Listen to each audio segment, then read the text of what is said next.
Good morning. Today we're at the American Revolution Museum in Yorktown. Yeah, we started out this historic tour at the settlement of Jamestown, which was established in the early 1600s. And then from Jamestown we went to Williamsburg, and from Williamsburg now to Yorktown, where the American Revolution really had its place. So this is a state-run museum, and it was suggested that we come here first, and then we ride the trolley over to the national park and see that. So hopefully they're going to allow us to video and take pictures inside this museum. I guess we'll find out. So come on along. Let's do this.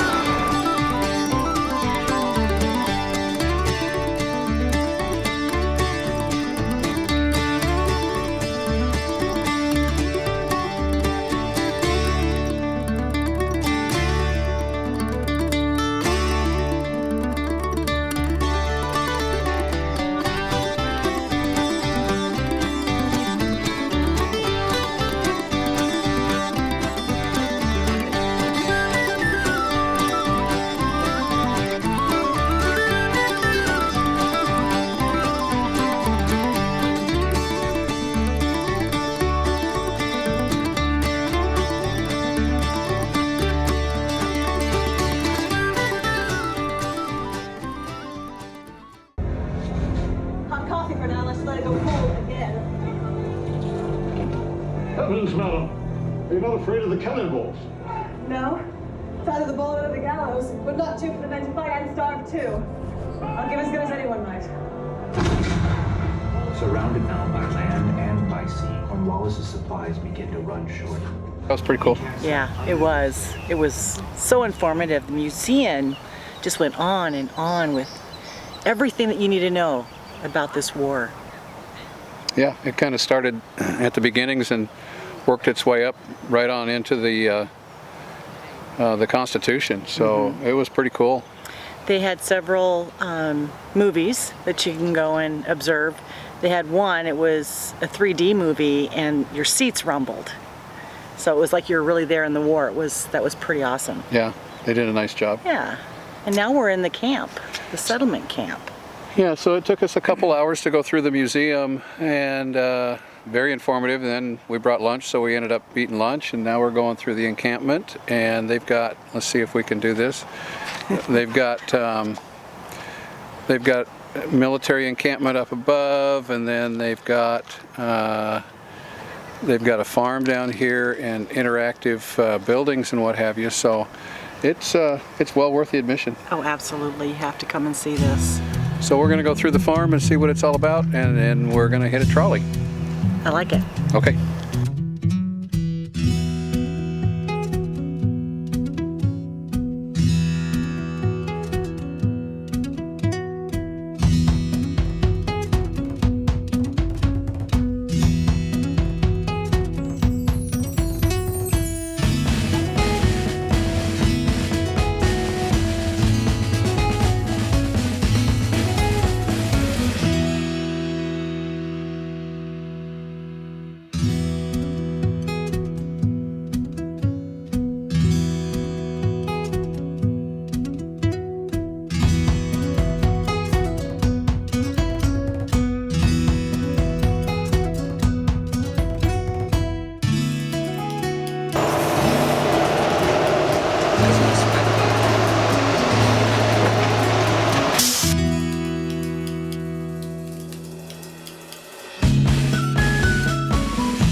He is a signer of the Declaration of Independence, one of our founding fathers.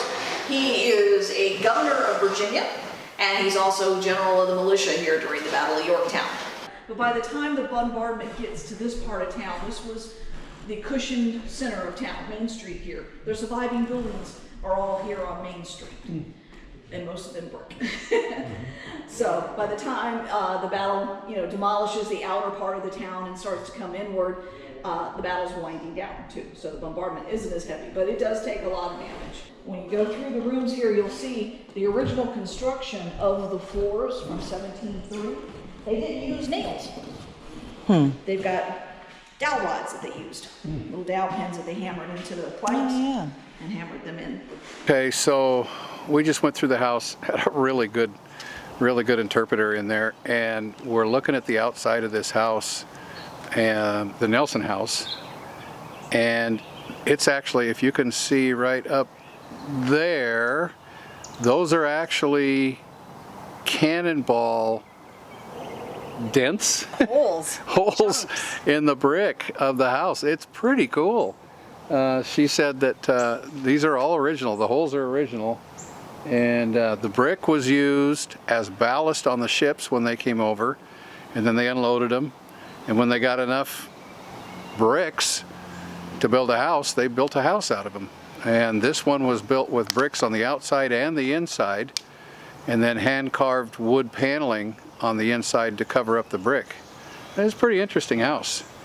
So anyway, I thought that was pretty neat, the little hole up there. And we're going to go around the other side of the house, and supposedly there's some more. So some more cannonball shots. I don't know if you can see this. Right there, right down there is a cannonball dent.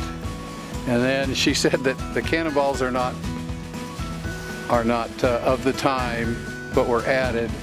So they added a cannonball in one of the dents in the bricks, and there's another one up above it. This is pretty neat. We teach all the kids, right, that the British march here. Sorry, that's not true, right? They are an island nation and a naval power. They don't walk anywhere. They can take a boat, okay? They arrive right out here. Where you're looking, there's actually a marker. It's just the current has it the other way. On 47 ships on the 1st of August, 1781. 47 ships. The largest of those ships is HMS Karen. She's a 110-foot frigate, 44 gun. Captain Simon's commanding. By the way, the 44 guns are 12-pounders. This is a British 6-pounder. Remember that Lord Cornwallis commands a field army in His Majesty's service, and his battalion-sized weapons are mostly 6-pounders like this.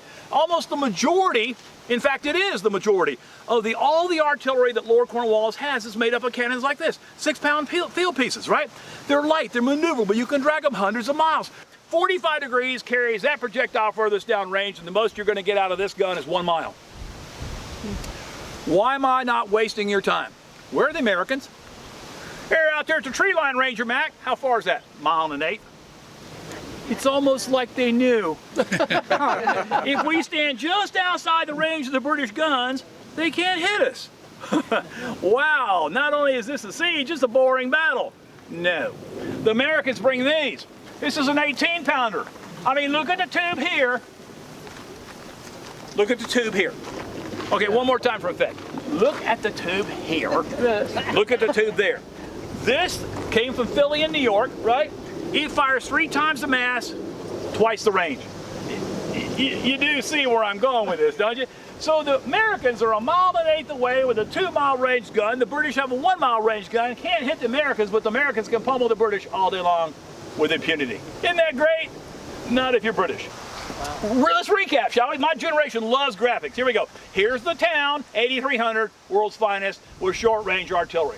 Out here in the countryside, 18,000 American and French troops with long-range artillery. 9 October, 1781, boom! And the British fire back. Boom! So Augustine Moore owned this house during the siege of 1781. He was quite wealthy. This was on 500 acres. And they picked this house to negotiate for a few reasons. First of all, Cornwallis wanted something away from Yorktown so they couldn't see the damage that they had did, and it wasn't damaged. So now Washington, fortunately, Washington and Cornwallis did not come here themselves. They sent commissioner officers, and they ended up spending hours here because the British thought they could surrender at full honors of war, but the Americans weren't going to let them because a year earlier an American Continental Army was forced to march out with the flags down. They were all taken prisoners of war. More family tradition says the negotiations took place in this room. That's the dining room. You can go upstairs. A lot of the stuff's been removed because we were having some air problems in here, and so the curators had to bring back some of the stuff. So it's not a huge house. The Nelson house is definitely bigger, but Augustine Moore was an apprentice of Thomas Nelson, who had the Nelson house. And he came into his own. And so he had this property and other properties around, and it's not known whether Augustine, the family, was here during the siege. They may have skedaddled.